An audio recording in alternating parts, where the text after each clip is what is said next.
Bonjour, chers frères et sœurs. Je vous approche encore aujourd'hui à cette prédication sous forme d'enseignement aussi biblique. Je vous souhaite cordial bienvenue. Nous allons parler aujourd'hui concernant les faux amis.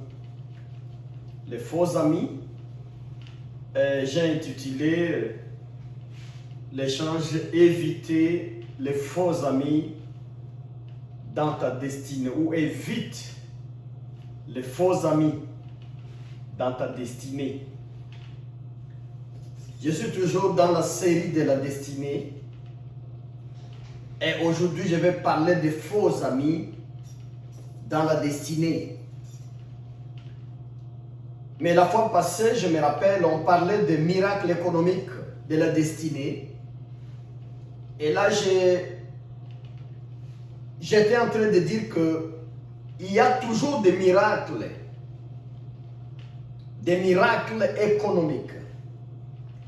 Un miracle économique, c'est lorsque Dieu, il bénit tes affaires, il bénit tes économies, il bénit ton plan, ta planification, il bénit tes projets. Et tu vois de multiplicité de revenus.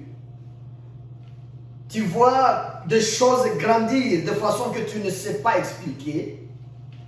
Ça, c'est ce que j'ai appelé le miracle économique. Ce qui est aussi une évidence puisque ça existe toujours dans la foi.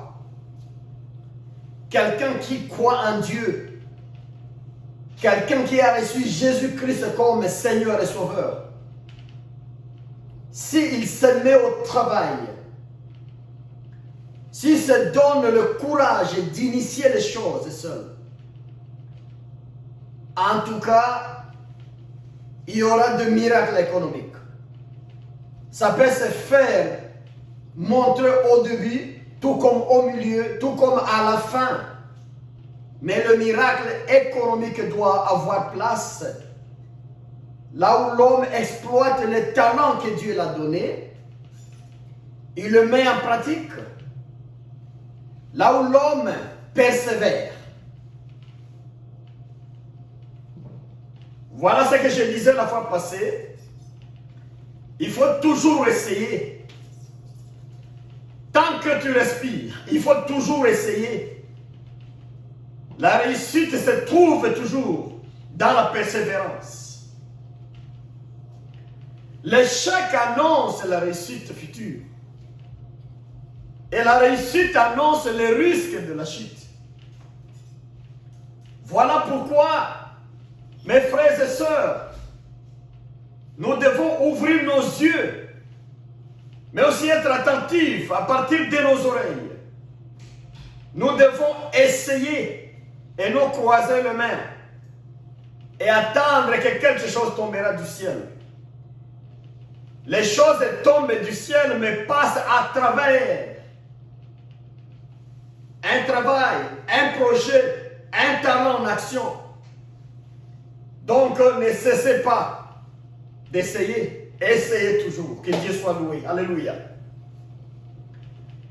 Mais alors, la destinée, c'est toute ta vie.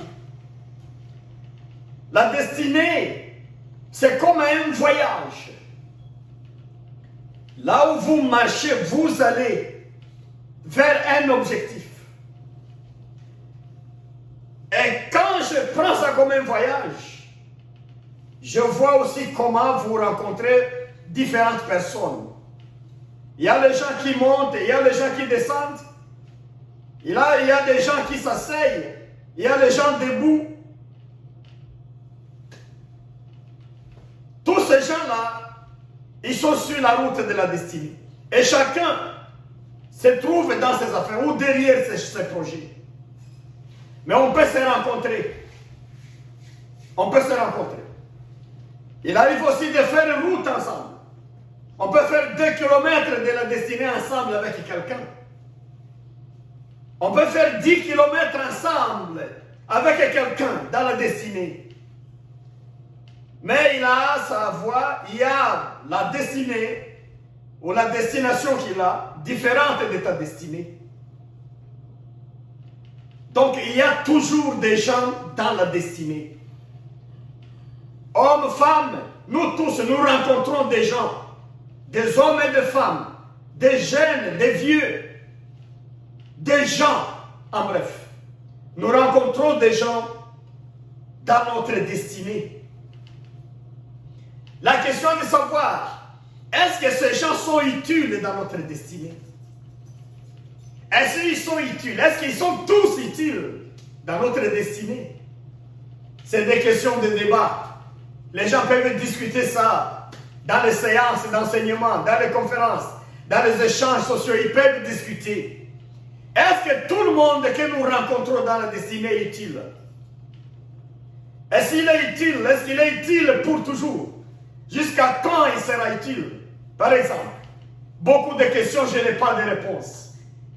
Mais je pense que l'interlocuteur, chacun qui m'écoute, il peut avoir la réponse. C'est sûr, ma soeur, mon frère, tu as rencontré beaucoup de personnes. Tu as rencontré beaucoup de garçons. Tu as rencontré beaucoup de filles. Tu as rencontré beaucoup de femmes. Tu as rencontré beaucoup d'hommes. Tu as rencontré beaucoup d'hommes d'affaires. Tu as rencontré beaucoup de commerçants. Beaucoup de bureaucrates. Beaucoup de ceci, cela. Tu as rencontré. Et tout ça, c'est prévu dans la marche de la destinée. Sont-ils tous utiles? Est-ce qu'ils sont utiles? Est-ce que c'est pour toute la vie ou pour un temps? Voilà un peu la réflexion que je t'amène aujourd'hui, mais à la lumière évidemment de la Bible. Que Dieu soit loué. Je t'invite à suivre avec intérêt mes analyses bibliques, l'enseignement biblique, de vos prédications. Si tu as des questions, n'hésitez pas à poser. J'essaie quand même de répondre à certaines préoccupations quand il s'agit de malentendements ou de malentendus, j'allais dire.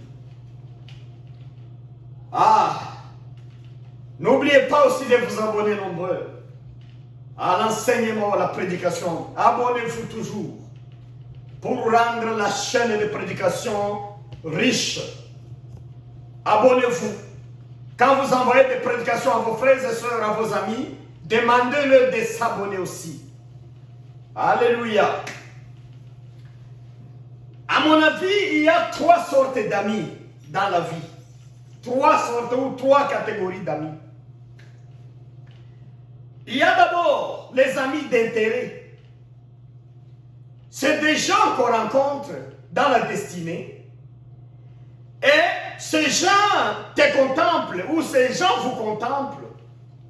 Ils trouvent que vous avez quelque chose de nécessaire. Ils trouvent que vous portez peut-être une étoile. Ils trouvent que vous êtes important et intéressant pour tel ou tel autre aspect. Ça peut être votre argent. Ça peut être la beauté physique. Ça peut être les connaissances qui vous entourent. Ou les amis à côté de vous. Ces gens vous regardent et disent non. Si je suis à côté de ce monsieur-là, je vais approcher tel.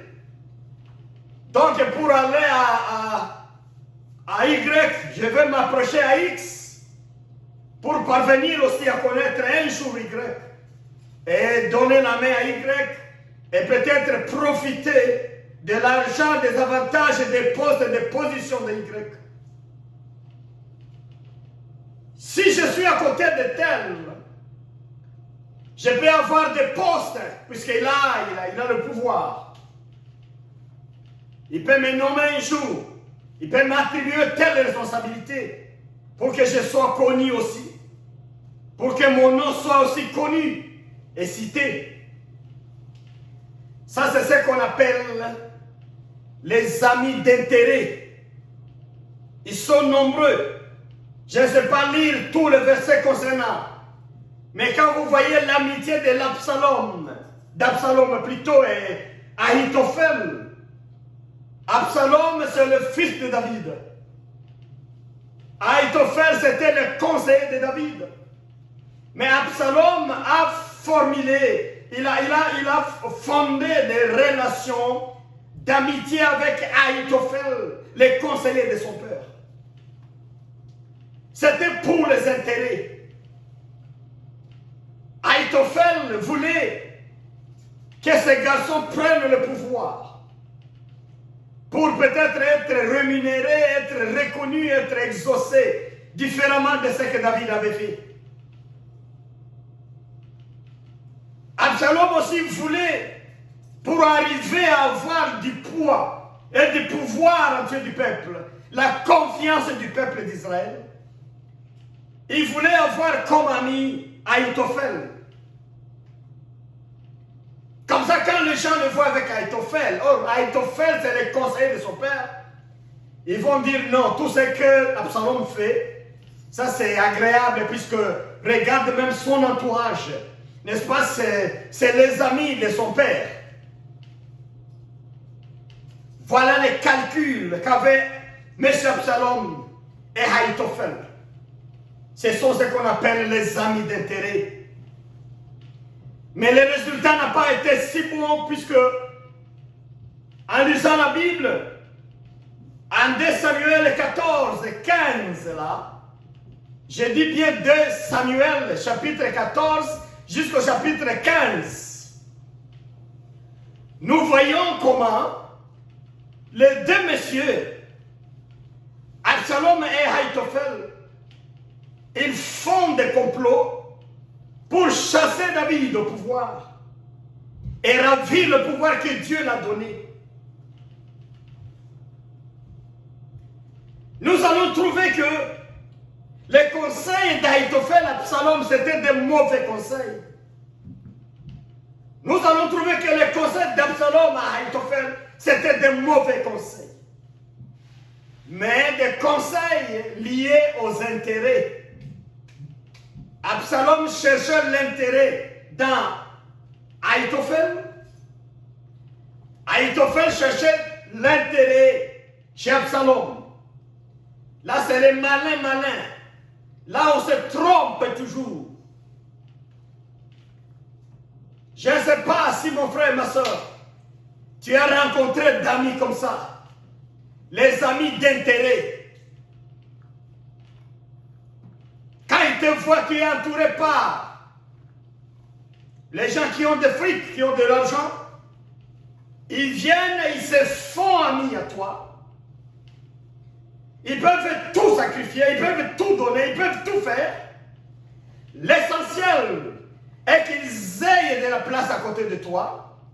Comme ça, les hommes forts à côté de toi vont commencer à les connaître, à savoir leur nom, à savoir leur vocation, leur talent, et demain ils peuvent avoir des recommandations, d'avoir du travail par exemple, d'avoir des connaissances, puisque les connaissances d'un ami, c'est tes connaissances en même temps. C'est sûr que tu as rencontré des gens comme ça. Tu les as rencontrés dans les affaires. Tu les as rencontrés, n'est-ce pas moi, dans le business. Tu les as rencontrés dans la fonction que tu exerces. Moi-même, je suis pasteur. Et dès maintenant, de longue date, j'ai rencontré des cas comme ça. Où il y a des gens, des grands attroupements à côté de moi. Et il m'était difficile de distinguer qui est ami, qui n'est pas ami. Au début, j'avais des confusions. Je pensais que tout le monde était ami. Mais un jour, j'ai découvert que tout le monde n'était pas ami. Il y avait les amis d'intérêt. Quand j'ai quitté un pays pour un autre, là où je n'avais plus d'influence pour les positionner, pour les nommer, pour les consacrer, pour le faire ceci, ils ont cessé aussi d'être amis. C'était ma première leçon de vie. De savoir qu'il y a les amis d'intérêt qui voulaient à tout prix passer par mon poids que j'avais, le charisme et le talent que j'exploitais pour être aussi connu, pour être sélectionné. Peut-être que tu as l'expérience. Tu peux avoir l'expérience comme ça. Tu as rencontré certains amis, ma soeur. Ces amis voulaient même te ravir ton mari. Ils se font amis pendant un temps. Ils arrivent à la maison, vous côtoyez, vous échangez. Bientôt, ils demandent des rendez-vous de parler à ton mari. Bientôt, bientôt. Et un jour, on te donne des nouvelles que non, écoute, ce qui se passe, ton mari, on l'a trouvé quelque part avec ton ami. Compliqué. Les amis d'intérêt. Les amis d'intérêt. C'est la même chose aussi pour les hommes. Ils ont trouvé des cas comme ça. Ou bientôt son ami devient l'ami de sa femme. Et dans des voies illicites. J'allais dire dans des voies non autorisées. Dans des voies pécheresses, j'allais dire. Excuse-moi.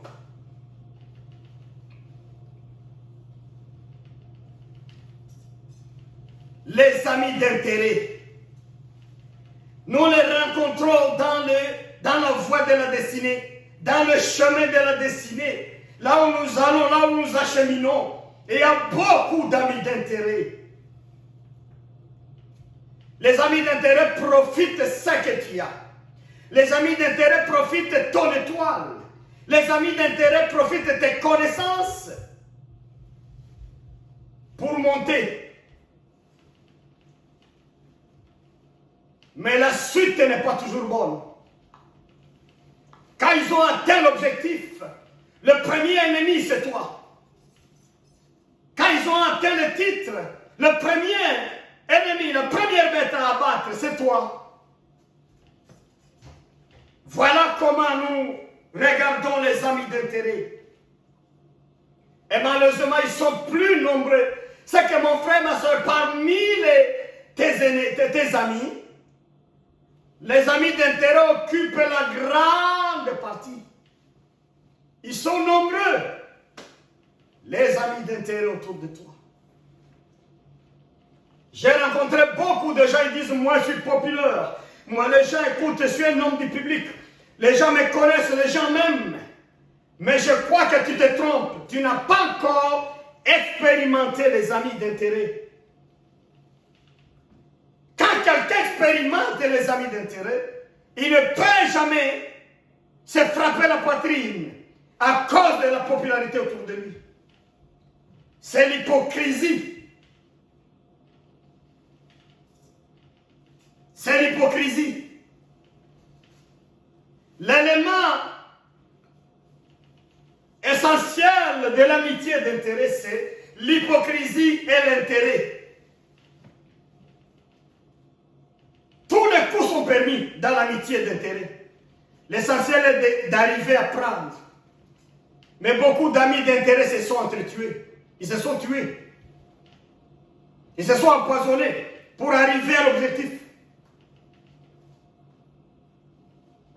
Je ne vais pas citer des cas précis. Mais en histoire en Afrique, en histoire politique, je connais certains présidents. Un a été tué par l'autre. Mais quand la garde informe à celui qui va mourir que, écoutez monsieur, tu vas mourir bientôt puisque ton ami, on le voit passer. Et il a déjà mobilisé une garde qui semble être hostile à toi et à nous-mêmes ici. Et le président a dit quoi? Il a dit non. Écoutez, si c'est tel, non. Je n'ai pas peur, il ne peut pas me tuer. Et s'il me tue, c'est qu'on aura des disputes au ciel avec lui. Mais il l'a tué. Je ne vais pas citer les noms puisque Cette affaire est encore au tribunal jusque maintenant. Et je me réserve quand même de dire tel et tel. Mais les Africains peuvent connaître cette histoire. Un président a tué son ami fidèle. Les amis d'intérêt. Je vais toucher les amis. De la deuxième catégorie d'amis, c'est les amis de circonstances. Là, c'est les collègues des classes, c'est les collègues du travail. Les voisins dans les activités. L'entourage proche, tout ça. Le voisinage, là où on habite, par exemple. C'est des amis de circonstances ou les amis de saison. Vous avez rencontré un monsieur à l'école. Vous avez rencontré une madame, une demoiselle à l'école. Et puisque vous êtes dans la même classe, vous devenez d'amis. Vous échangez, vous riez ensemble. C'est les amis de circonstances. Ils peuvent ou ne pas être les amis de toute la vie. Ça peut arriver que vous tombez sur une vraie amie ou un vrai ami dans la classe et au travail ou ailleurs. Mais d'habitude, les amis de circonstances, des saisons, ils sont passagers. On a une amitié pendant un temps et après on se sépare, après avoir terminé ses études. Après avoir achevé, disons, eu la retraite, après avoir démissionné, après avoir déménagé, on cesse d'être ce qu'on était. C'est des amis de circonstances. Mais je sais que Dieu, il utilise toujours les amis de circonstances et de saisons pour vous aider à atteindre quelques objectifs. Ça, je sais. Je vais y revenir peut-être tout de suite. Troisièmement, il y a les amis sympathiques. Les amis sympathiques. C'est la qualité rare. L'exemple de la Bible, c'est Jonathan et David. Jonathan était ami à David. Si je peux me permettre de lire 1 Samuel 18, versets 1 à 3, dis-moi la Bible nous dit ceci. 1 Samuel, chapitre 18, versets 1 à 3. Quand David eut terminé de parler avec Saoul, Jonathan était profondément attaché à David. Et s'était mis à l'aimer comme lui-même. Saul ne le laissa pas retourner dans la maison de son père ces jours-là. Il est pris chez lui. Jonathan conclut un pacte d'amitié avec David parce qu'il l'aimait comme lui-même.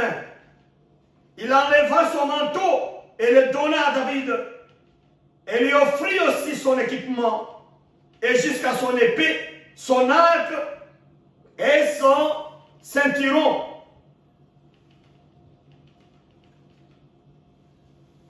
Absalom, disons Jonathan et David. Jonathan et David. C'était des amis de vie.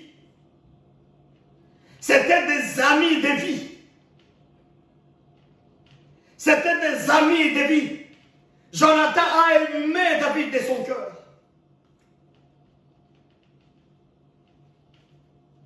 Je peux encore toucher quelque part dans la Bible pour avoir la caractéristique d'un ami sympathique comme Jonathan et David.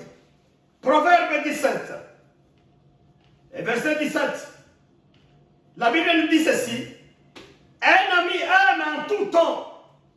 Et quand survient l'adversité, il se révèle un frère. L'ami, c'est quelqu'un qui t'aime tout le temps. Quand ça va, quand ça ne va pas. Et quand il y a danger, quand il y a opposition, quand il y a adversité, il prend la position d'un frère pour te défendre. Il prend la position d'une sœur pour te défendre. Voilà comment la Bible décrit les caractéristiques de l'amitié sympathique. En cas d'adversité, il prend ta place comme ton frère, comme ta sœur, pour te défendre. analysons profondément, mes frères et sœurs, un ami sympathisant, c'est quelqu'un qui fait comme Dieu fait.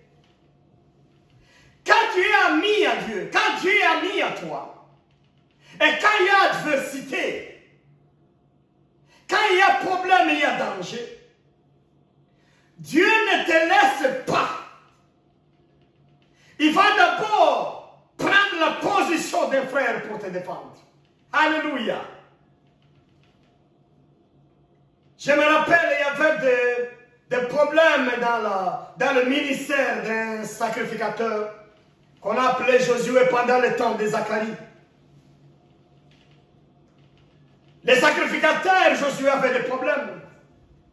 Et des problèmes qui causaient des souillures à sa vie spirituelle, à sa vie intérieure. Le diable l'a accusé. Le diable voulait faire du mal au sacrificateur, Josué. Mais nous voyons comment Dieu a réagi. Ça, c'est en Zacharie chapitre 4. Comment Dieu a réagi? Dieu a dit, qui es-tu, toi, Satan, diable, pour accuser pour accuser mon serviteur, pour accuser le sacrificateur? La Bible nous montre que Dieu s'est chargé du diable pour le réprimander. Et après, il est revenu à monsieur Josué pour maintenant le laver, pour donner de nouveaux habits, pour qu'il puisse avoir une vie spirituelle non reprochable. C'est ça la pratique de Dieu. Donc les amis sympathiques sont les gens qui imitent Dieu. Ils aiment jusqu'à la fin. Même si l'épreuve arrive, même si les problèmes arrivent, même si l'adversité, l'isolement, la solitude, les critiques, le mal frappent à la porte, ils prennent la position d'un frère. Et vous savez, en français, on dit, entre l'ami et le frère, le choix est clair. Il y a une façon dont les frères s'expriment leurs émotions, c'est ça. C'est-à-dire que la bonne qualité, quand tu as des problèmes, c'est la qualité d'un frère pour celui qui te défend. Il prend maintenant la qualité d'un frère pour te défendre. Mais où trouver les amis comme ça, les amis sympathiques? Ils sont rares. C'est comme les perles. C'est comme l'or. On ne peut pas les trouver partout. Nous avons trouvé le cas de David. Mais dans la vie de David, on n'a pas trouvé notre homme vraiment soudé à David comme Jonathan. Puisque les gens comme ça, c'est les gens que Dieu a donnés à d'autres pour les accompagner toute la vie. Les amis sympathiques. La distance ne peut pas séparer deux amis sympathiques. Les circonstances ne peuvent pas séparer deux amis sympathiques. Les critiques des gens ne peuvent pas séparer deux amis sympathiques. Jamais. Mais l'ami de circonstances te laisse aussitôt vous terminez ce que vous aviez à faire ensemble. L'ami d'intérêt t'abandonne et aussitôt l'intérêt est reçu. Quand il a perçu ce qu'il voulait, il t'abandonne, il te laisse. Il peut te vendre même. L'ami sympathique, c'est quelqu'un qui accepte de mourir avec toi.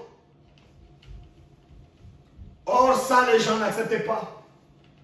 Peut-être autre chose, pas mourir pour toi. Voilà pourquoi Jésus, c'est notre ami. Du fait que lui nous a aimés, comme la Bible le dit en Jean 3,16. Il a accepté, Dieu nous a aimés, j'allais dire, et il a accepté de donner son Fils unique pour le salut de l'humanité. Il a donné son Fils pour la mort. Et Jésus, par amour, nous a accepté la mort à notre place. Voilà le vrai amour. Mais l'amour que les gens n'ont pas. Je vois beaucoup de prédications, des pasteurs, des évangélistes, les évêques, les apôtres, qui prêchent la bonne nouvelle pendant ce siècle. Mais dans leur prédication, vous sentez des plaintes comment ils ont été trahis par leur entourage. Ils ont été trahis par les amis. Ils ont été trahis par les gens qui semblaient être leurs proches. Oui. Mais à part la prédication des hommes et des femmes de Dieu. Ah non, mais nous trouvons aussi ailleurs les hommes d'affaires, les gens du quartier, les gens dans des familles qui expriment leur déception par rapport aux gens. Par rapport aux gens. Je vous dis bien, les bêtes sauvages, les lions, le léopard, tous les carnivores, toutes les bêtes méchantes là.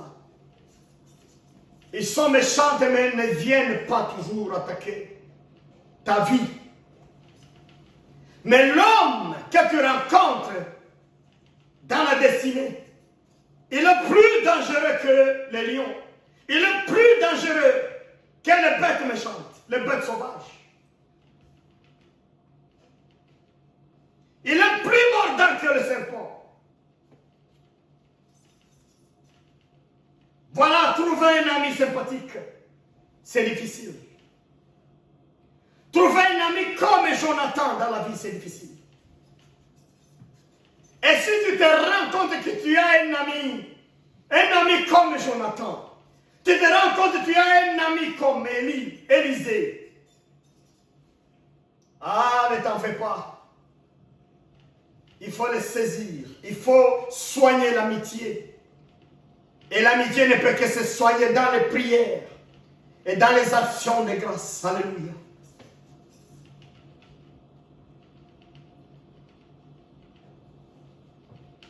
Le monde est plein d'amis d'intérêt et d'amis de circonstances. Regarde un peu le problème qui fait souffrir le monde. Et c'est tout ta destinée. Tu as rencontré beaucoup d'embûches dans la destinée, puisque tu t'es entouré de faux amis. Parce que les amis d'intérêt sont des faux amis. Les amis de circonstances aussi peuvent être appelés des faux amis, à quelques égards. Mais quand tu t'entoures de ces faux amis, ta destinée n'avance pas. Ta destinée prend beaucoup de temps pour accoucher. Si nous voulons des bénédictions de Dieu, nous devons nous séparer de certains groupes de gens. Nous devons nous séparer de certains amis, de certaines amies. Puisque la mauvaise compagnie corrompt les bonnes mœurs, la Bible le dit. Il faut savoir se séparer des mauvais amis, les amis d'intérêt. Ces amis ne nuisent pas seulement à ton corps, mais ils nuisent surtout ta destinée, tes exploits, tes chances. Ils nuisent ton développement holistique.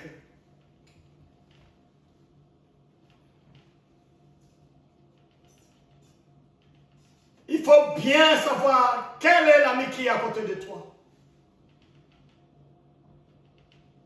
Parmi les amis qui se disent les amis d'intérêt, il y a toujours la jalousie comme caractéristique. Il y a la compétition. Tu vas retrouver ces gens comment? Les amis d'intérêt. C'est la compétition. Quand tu achètes un véhicule, il doit tout faire pour acheter le même véhicule ou un véhicule de valeur plus que ce que vous avez acheté. Deuxième caractéristique, vous allez le trouver vouloir vanter toujours ce qu'il a. Quand il t'appelle, c'est pour te donner des rapports de ce qu'il a gagné. Encore j'ai gagné ceci, encore merci à Dieu, encore j'ai acheté ceci, encore j'ai fait. Quand il n'a pas à se vanter, il ne peut pas t'appeler. Jamais il ne peut pas t'appeler pour tes propres problèmes. Comment tu vas mon frère? Comment tu vas ma soeur? J'ai appris que tu as un problème. Dis-moi là où ça arrive. Je voulais faire ceci, cela pour aider. Je voulais contribuer comme ça. Je voulais prendre autant de séances de prière pour toi. Je voulais t'envoyer ceci comme aide à ton problème. Non. Quand il t'appelle, c'est pour dire j'ai acheté encore un habit. J'ai acheté encore un véhicule. J'ai eu encore un billet dans telle part, dans le monde. Je suis encore ceci, cela. Mais quand vous avez la même bénédiction, le même avantage, et vous l'informez, quand vous le téléphonez pour dire, écoutez, j'ai eu ceci, cela, sa voix change. Et change de voix, de tonalité. Il commence maintenant la lutte pour qu'il puisse avoir encore quelque chose comme plus que ce que tu as reçu, pour te téléphoner et te rabaisser encore. Les amis d'intérêt veulent toujours être au-dessus, veulent toujours avoir une histoire de succès, veulent toujours vous embrouiller avec leurs histoires, avec leur succès. Ils veulent vous voir acclamer tout ce qu'ils ont reçu. Ils veulent vous voir acclamer, applaudir leur vie. Ils veulent vous rendre leur esclave pour le faire arriver à différents objectifs.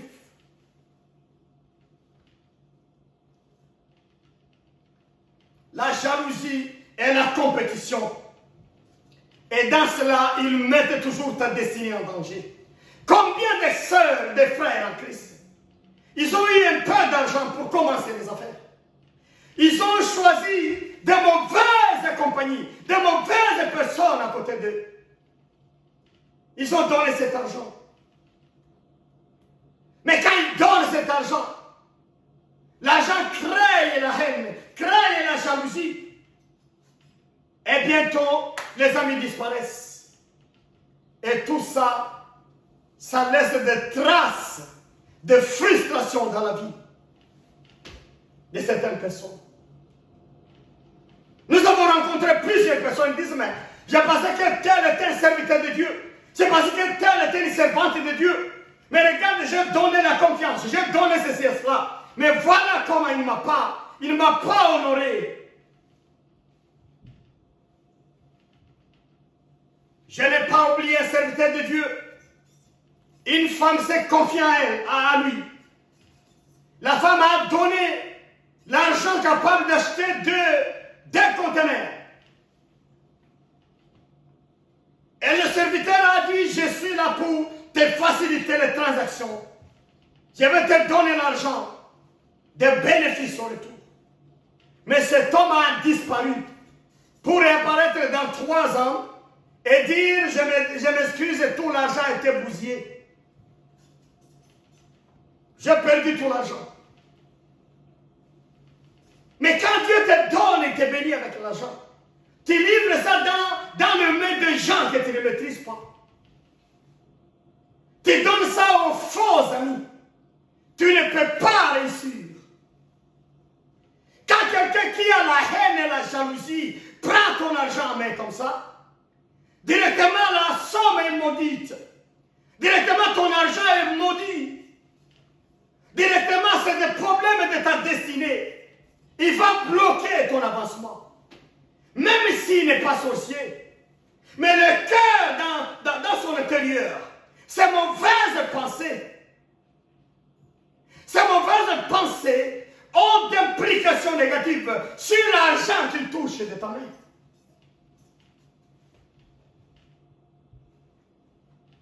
Voilà, quand vous commencez des projets, il faut bien réfléchir aux gens avec lesquels vous allez travailler.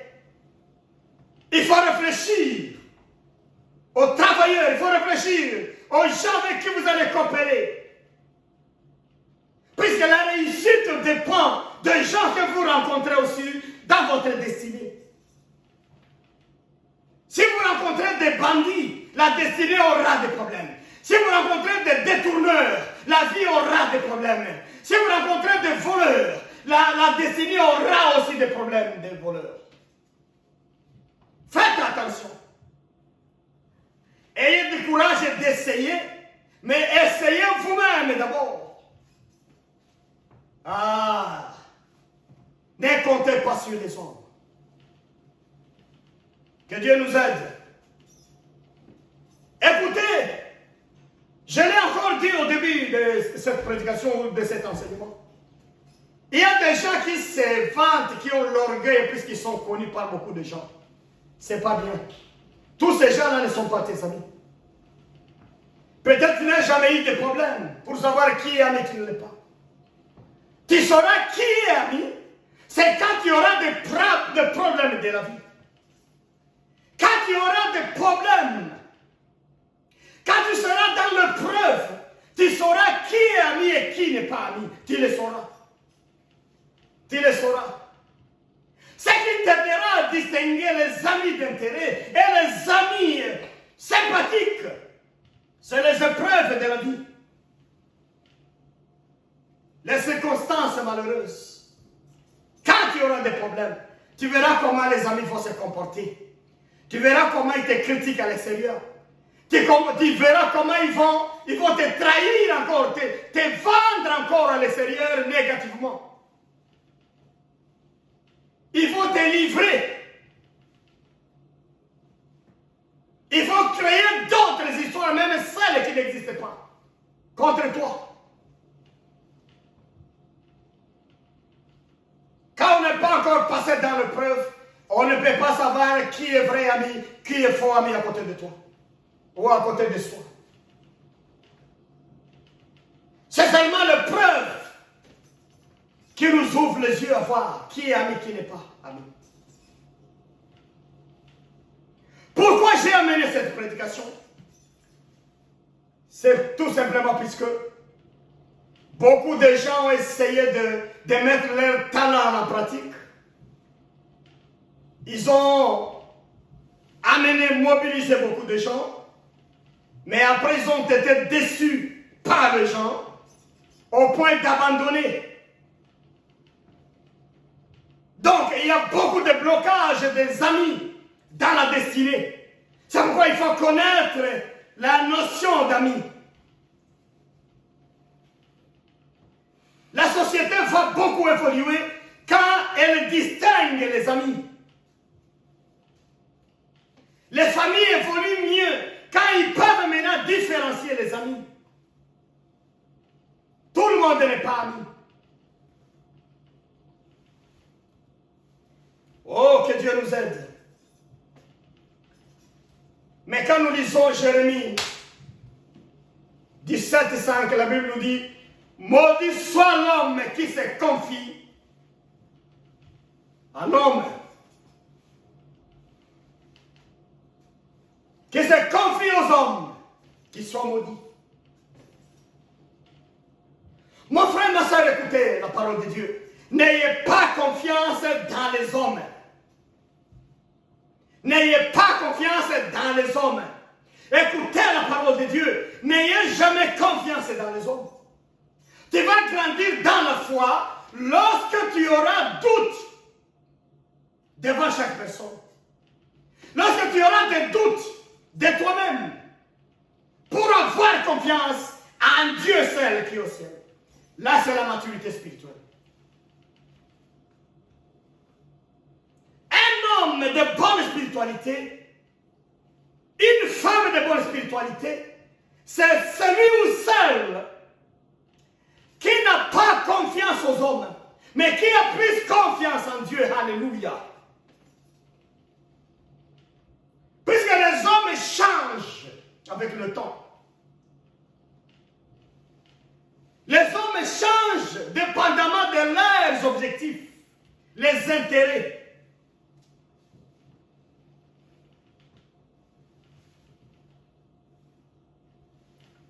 Mon frère, ma soeur, écoutez bien. Si tu veux réussir tes affaires, enlève d'abord la confiance que tu donnes aux hommes. Enlève cette confiance. Beaucoup de gens ont subi des échecs à cause de confiance exagérée dans les hommes.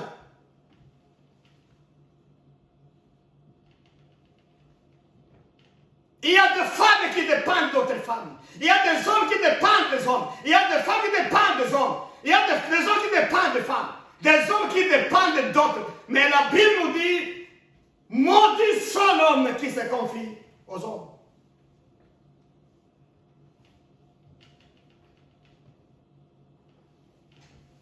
Je veux vous inviter à un texte important. Je crois que c'est dans Jean 14, Jean 15 plutôt. Jean chapitre 15, nous avons un verset là qui nous bénit. Jean chapitre 15, voyons le verset 14, je pense, oui. D'accord. Vous êtes mes amis si vous faites ce que je vous commande. Je ne vous appelle plus serviteur, parce qu'un serviteur n'est pas mis au courant des affaires de son maître. Je vous appelle mes amis, parce que je vous ai fait part de tout, de ce que j'ai appris de mon Père. Alléluia. Jésus nous appelle les amis. Jésus s'est fait ami à nous. Jésus est venu remplacer les faux amis pour prendre la place qui manquait. Ah! La place qu'occupaient les faux amis n'est pas restée vide. Jésus est venu récupérer la place. C'est un ami fidèle, l'ami de toute la vie, l'ami qui n'abandonne pas. Au moins ma prédication, les gens qui ont traversé les épreuves vont comprendre ce que j'ai en train d'enseigner ici, de prêcher ici tout de suite. Quand vous êtes dans des tourbillons, dans des vagues de la vie, seulement la voix de Dieu ne vous abandonne pas. Seulement la voix de Dieu ne vous lâche pas. Seulement la voix de Dieu ne vous donne pas du silence. Puisque lui, c'est l'ami fidèle. Quand les hommes abandonnent, lui, il est à côté pour soutenir. Il est à côté de vous pour encourager. Il est à côté de vous pour protéger. Celui-là, j'ai vu. L'homme qui existe, c'est Jésus-Christ. L'ami fidèle, l'ami réel, c'est Jésus-Christ. Écoutez, mes frères et mes sœurs. Je viens de réaliser 30 ans de ministère, de prédication maintenant.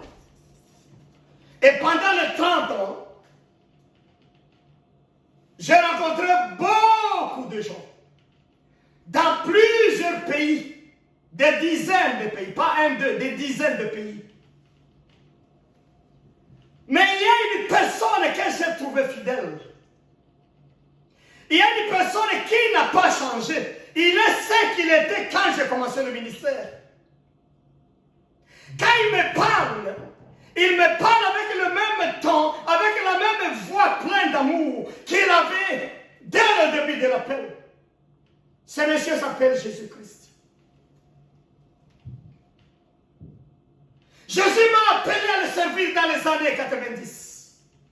Il était difficile d'accepter. J'avais l'option de choisir l'université déjà à ce moment-là. Il m'a convaincu, il m'a parlé doucement, il m'a annoncé le problème, il m'a annoncé la réussite, il m'a annoncé le succès, il m'a promis des choses. J'étais obligé de laisser la faculté que je faisais à ce moment-là des sciences commerciales et financières.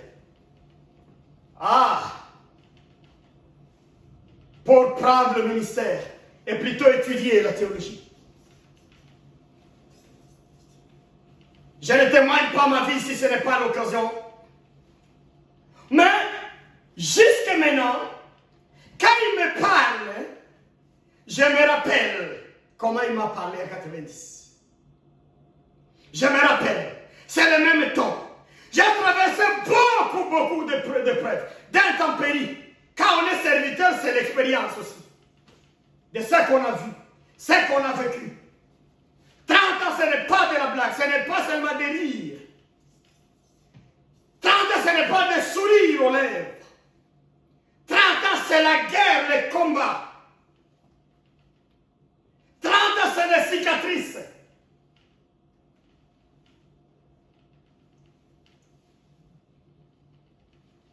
Mais je l'ai vu dans chaque étape.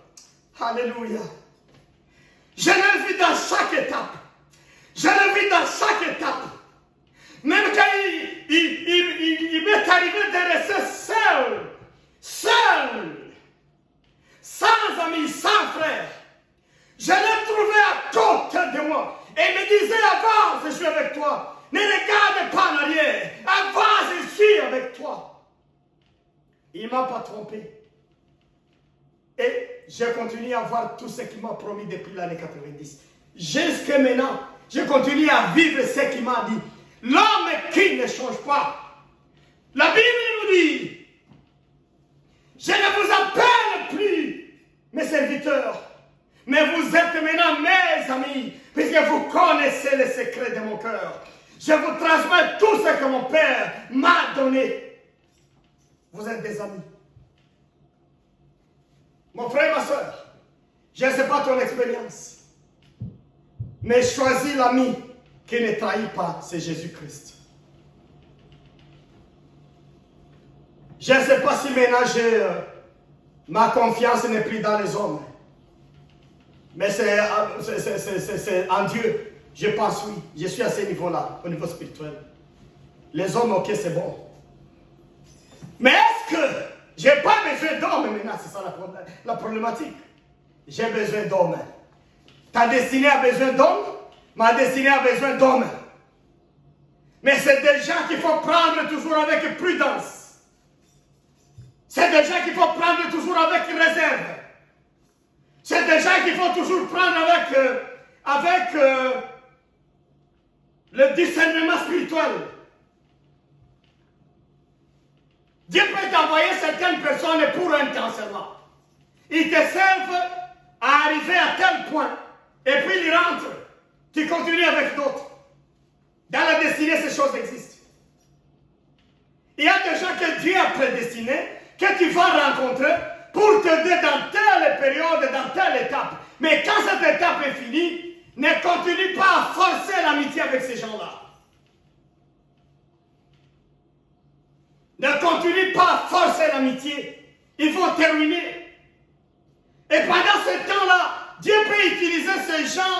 Il leur donne le bon cœur. Il leur donne la volonté et la bonne conscience de te servir. Mais quand le temps est fini, la conscience de Dieu disparaît dans ces gens-là. Ils deviennent les ennemis de ta vie. Voilà pourquoi, mon frère qui va le dire bien, ma soeur qui va le confesser aussi, tes vrais ennemis aujourd'hui, c'était les amis d'hier, n'est-ce pas ça? Tes vrais ennemis aujourd'hui, c'est les amis d'hier. Pourquoi ils sont ennemis aujourd'hui? Tu n'as pas su quand il fallait se séparer avec eux. Voilà comment Lot et Abraham ont évolué. Ils sont de même famille, mais ils étaient apparemment des amis aussi. Mais regarde comment Lot mettait d'embûches dans la destinée d'Abraham. Voilà comment Lot empêchait la révélation de Dieu à Abraham. Là, c'est Genèse 12. Seulement quand M. Abraham s'est séparé de Lot, c'est là qu'il a vu d'autres révélations de Dieu. Écoutez mon ami, écoutez mon frère et ma soeur. Il y a des amis qui mettent l'ombre devant la révélation de Dieu dans ta vie. Et donc il faut se séparer pour que les choses se révèlent autrement. Il y a des amis de ton entourage qui bloquent la lumière de Dieu dans ta vie. Dans ton environnement, dans tes compagnies, il y a des gens qui bloquent la volonté de Dieu pour toi. Et ta destinée devient douloureuse, sinueuse. Ah non, non, non, non, non. Moi, je te dis que quand tu n'as pas su que l'ami fidèle, c'est Jésus, tu auras des problèmes. Je m'adresse un peu aux mamans. Moi, je suis quelqu'un qui aime les mamans. Je respecte beaucoup les sexes féminins dans mon histoire, c'est ça. À moins que quelqu'un ait d'informations contraires à ça. Mais ma femme, les frères et sœurs à côté de moi, ils savent que je défends les femmes depuis ma jeunesse.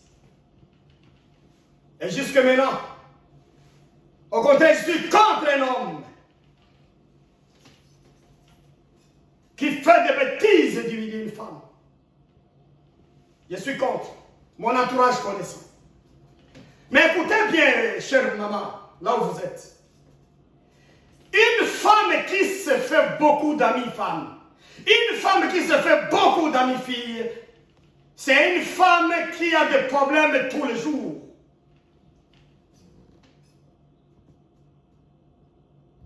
Quand tu te multiplies d'amis, quand tu ajoutes ami sur ami, tu ne seras pas une bonne femme de famille. Tu ne seras pas une femme de couple.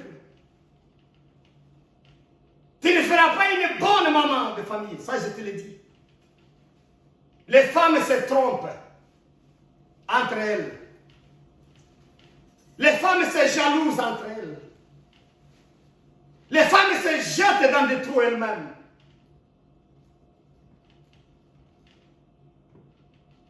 Puisque souvent, c'est l'amitié d'intérêt.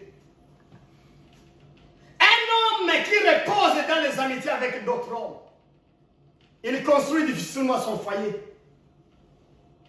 Il écoute plus l'extérieur. Il écoute plus ce que disent les amis. Il écoute les rumeurs. Il écoute les voix de la jalousie à l'extérieur. Il va détruire son foyer. Il y a un siècle que j'ai découvert. Quand une femme choisit Jésus comme ami fidèle, cette femme, c'est une femme. Oh! Ah, une femme de la volonté de Dieu. C'est la femme idéale. La femme qui a Jésus comme ami. Quand un homme choisit Jésus comme l'ami, comme le conseiller principal, c'est ça l'homme qu'il faut aujourd'hui. Alléluia. Malheureusement, qu'est-ce qui se passe? Quand un papa a des problèmes, il rencontre son ami B et lui dit, j'ai tel problème, j'ai tel problème, j'ai tel problème, j'ai tel problème. B va quitter là, il trouve C, il dit, tu sais, A m'a dit qu'il a des problèmes. Il a ceci, il a ceci, il a ceci. Si monsieur A a donné 2 problèmes à monsieur B, B va dire que c'était 4 problèmes. C'est ça le problème des hommes. Monsieur C prend aussi, il va rencontrer monsieur D. Il va dire à D, non, écoutez, tu sais, monsieur A a des problèmes, mais il a 10 problèmes majeurs. Ça va arriver à Y, tu as des millions de problèmes. Et dans des millions de problèmes qui t'imputent comme ça, ils te maudissent en même temps. Ils te critiquent en même temps. Ils te salissent en même temps. Et quand tu as des retours, quand tu as un message qui vient, tu souffres. Tel a fait ceci. Tel a dit ceci. Tel aussi pouvait dire ceci contre moi. Oui. Mais toi-même, tu as ouvert ta bouche pour te vendre comme ça négativement. Tu t'es livré aux hommes. Tu t'es livré aux hommes. Il y a des femmes comme ça. Un petit couac à la maison, chez son mari, en famille. Il va chercher son ami. Il partage. Son ami partage avec l'autre. Dans le monde évangélique, qu'est-ce qui se passe? La femme va chercher tel serviteur. Il donne les informations. soit disant qu'il cherche la solution. Il va trouver un autre. Et il te dit, non, j'ai parlé à plusieurs hommes de Dieu pour qu'ils prient pour moi. Madame, tu te trompes, ces hommes ne prient pas pour toi. Ces hommes éparpillent ta réputation. Ces hommes salissent ta réputation. Ces hommes donnent les secrets de ta maison à n'importe qui. Ces hommes à qui tu te livres, ils ont le même problème. Ces hommes à qui tu te livres, madame, ils ont ces mêmes soucis, et même plus que toi. Écoutez, beaucoup de foyers, beaucoup de mariages avec le problème, c'est dans lequel la femme chante ses problèmes partout. Le foyer dans lequel l'homme chante ses problèmes partout. Tous les foyers du monde ont des problèmes. Tous les foyers du monde ont des épreuves de l'intérieur. Le grand secret, c'est quoi?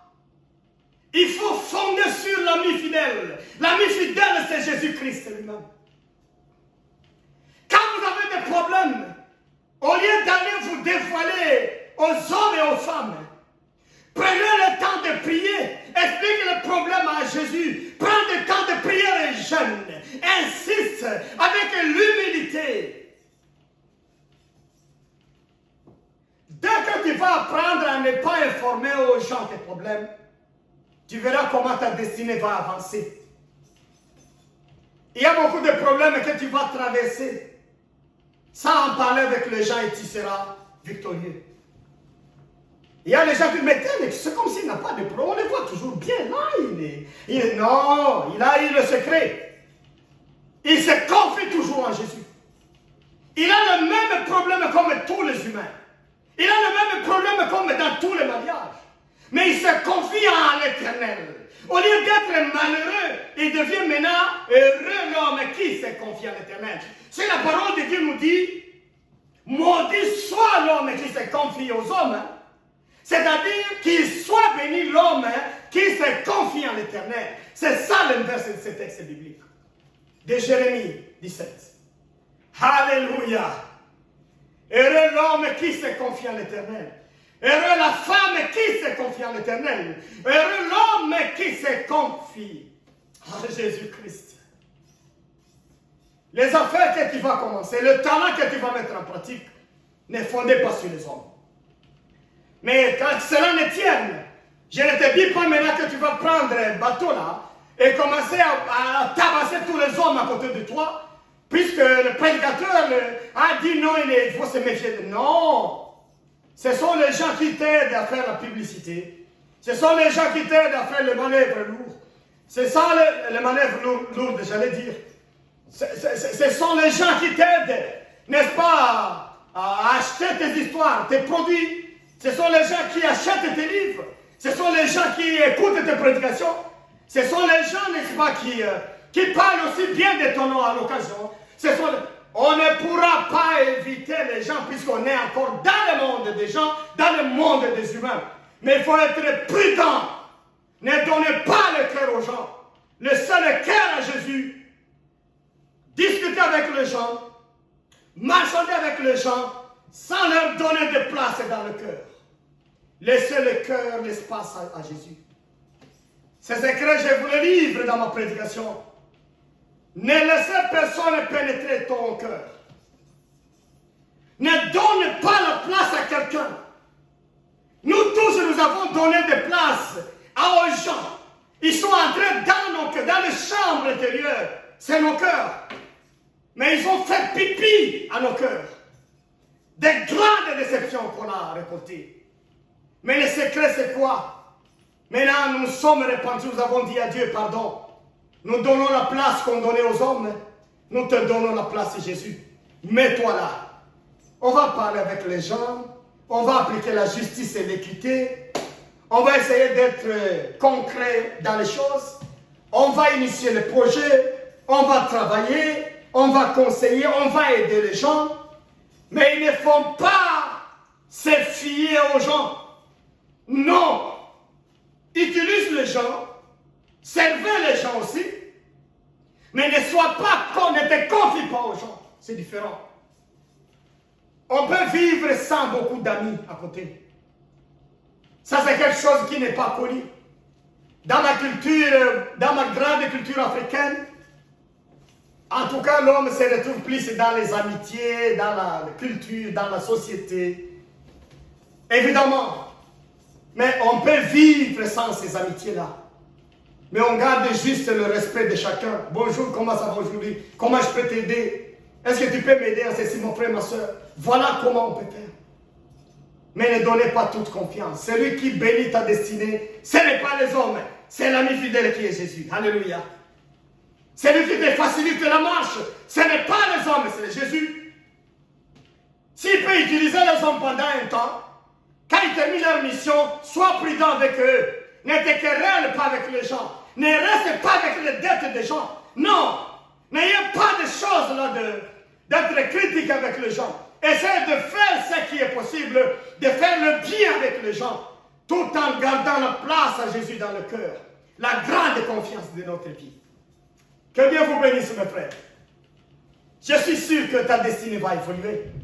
Tu vas faire des pas de plus, des pas de succès, des pas de réussite de ta destinée. Mais fais gare aux gens qui t'entourent. Tout ce qui brille n'est pas or, disent les Français. Il y a des faux amis à côté de toi.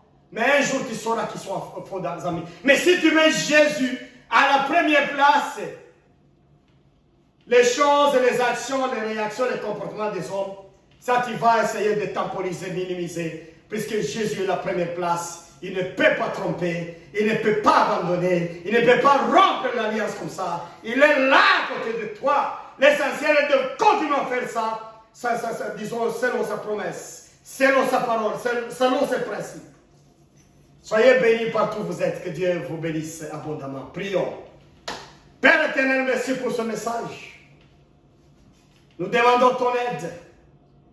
Naturellement, nous avons besoin d'hommes et de femmes à côté de nous pour échanger, pour capter les expériences, pour écouter, pour partager. Mais Seigneur, nous rencontrons souvent des loups. Nous rencontrons des lions, des lionçons, des serpents. Aide-nous, Seigneur, à bien faire le choix. Et envoie-nous toujours des Jonathan, les vrais amis de la vie. Jésus, tu es le vrai Jonathan de la vie. De mon frère et ma soeur. Manifeste-toi comme ami. Ne sois pas absent, Père. Ne sois pas distrait. Ne sois pas abstrait. L'ami de ma vie. L'ami de la vie de mon frère et de ma soeur. Sois à côté de lui. Sois à côté d'elle. Alléluia. Enseigne la sagesse. Enseigne à mon frère et ma soeur comment vivre en société. Comment te donner la première place dans le cœur. Alléluia. Enseigne. Bénis ce business aussi. Bénis ses affaires. Bénis ses projets. Bénis cette planification aussi, Seigneur. Je sais que mon frère, ma soeur, a commencé à initier quelque chose. Il y réfléchit sur un projet. Il est déjà en action en train de réaliser un projet. Au nom de Jésus-Christ, toute arme qui se forge pour bloquer cette destinée de mon frère, ma soeur, au nom de Jésus, je le casse. Je coupe toute main dangereuse. Au nom de Jésus, les yeux des sorciers, les yeux du diable, les mains, le pied des méchants, dans les projets de mon frère, que tout soit banni par la puissance du feu céleste, le feu de l'Esprit de Dieu, capable de tout anéantir. Que ton aide soit donnée, Seigneur, à tous les frères, à toutes les sœurs qui veulent mettre leur talent en action. Aide-les à avoir de bonnes compagnies. Au nom de Jésus-Christ. Amen. Bon week-end à tous.